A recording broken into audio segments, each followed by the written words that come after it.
स्वर्गीय भूषण प्रसाद जी की तृतीय पुण्य स्मृति दिवस मनाई गई। मुख्य अतिथि जदयू के राष्ट्रीय महासचिव इंजीनियर सुनील कुमार के द्वारा अपार दुख के साथ समाज की अपूरणीय क्षति बताते हुए कहा कि आदरणीय भूषण बाबू जो हम लोगों के बीच नहीं रहे, उनकी तृतीय पुण्यतिथि पर हम हमारे मित्र साथी प्रमुख सुनील कुमार, नीरपुर पंचायत के मुखिया अश्विनी कुमार, जिला परिषद प्रतिनिधि सलन महतो, चंडासी मुखिया प्रतिनिधि बबलू कुमार, समाजसेवी और शिक्षाविद बड़े भाई उमेश कुमार, पंकज कुमार, तमाम गणमान्य लोग आज इस पुण्यतिथि पर उपस्थित थे।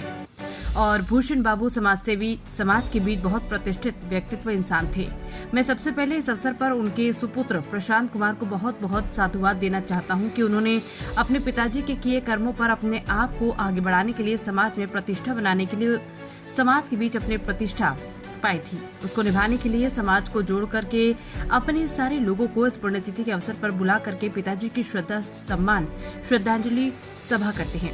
एक निश्चित रूप से अच्छे सुपुत्र की पुनीता निभा रहे, इसलिए प्रशांत कुमार को तहे दिल से शुक्रिया अदा करता हूँ। उन्होंने अपने पिताजी के लिए जो किया और बताए जो रास्ते हैं उसको अपनाते हुए तृतीय पुण्यतिथि के अवसर पर सब लोगों को बुलाकर पिताजी का प्यार, पिताजी का आशीर्वाद और एक तरह से समाज के बीच प्रतिष्ठित कर रहे हैं।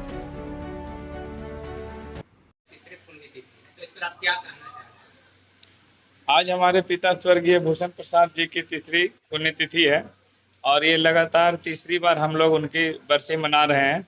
इस अवसर पर यही कहना चाहते हैं कि इनके द्वारा किए गए कर्मों को याद करके किस तरह से आगे प्रगतिशील हो सकते हैं तथा उनके मार्गदर्शक के साथ साथ उनके द्वारा किए गए अन्य क्षेत्रों में कार्य को भी याद करते हैं और आगे करते रहने की प्रतिज्ञा लेते हैं। आपके पिताजी सर समाज सेवी थे, समाज में नाम था उनका, तो उनका जो कार्य छूट गया है सर, आधे अधूरे हैं, उसको आप किस तरह से पूरा करिएगा? उसमें तो जैसे उनको तो नालंदा जिला में बहुत ही और खास करके नूरसराय प्रखंड में प्रगतिशील किसान के दौर में देखा जाता था और बहुत सारे उनको अवार्ड भी मिले थे सरकार की ओर से।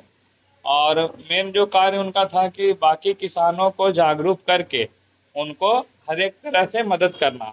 तो अभी भी हम लोग जैसे कि हम भी खुद भी अभी किसानी के लाइन में हैं जॉब छोड़ने के बाद, और जो भी और किसान लोग हैं जैसे गांव के किसान हुए चाहे अन्य किसान हुए, जिनको फ़ोन पे भी बात करके हम लोग सलाह देते हैं कि किस तरह से करना है, जैसे कि आजकल जैविक खेती, हरी खाद का उपयोग, ये सब के बारे में बताते हैं। तो इनसे ये भी लगता है कि उनके द्वारा किए गए कर्मों को भी याद हो जाता है, साथ में उनके इस क्षेत्र में अन्य जो लोग इंटरेस्टेड हैं उनको भी हेल्प मिल जाता है। आपका नौकरी छोड़ने का रीजन क्या है सर? आपको क्या लगा कि हम नौकरी छोड़ करके समाज सेवा करें, क्या ये उद्देश्य था आपका? नहीं, ऐसा तो नहीं था। मतलब मेरे पिताजी चाहते थे कि हम नौकरी करें, लेकिन उस समय आसानी था क्योंकि वो सब कुछ घर खेती सब कुछ संभाल लेते थे।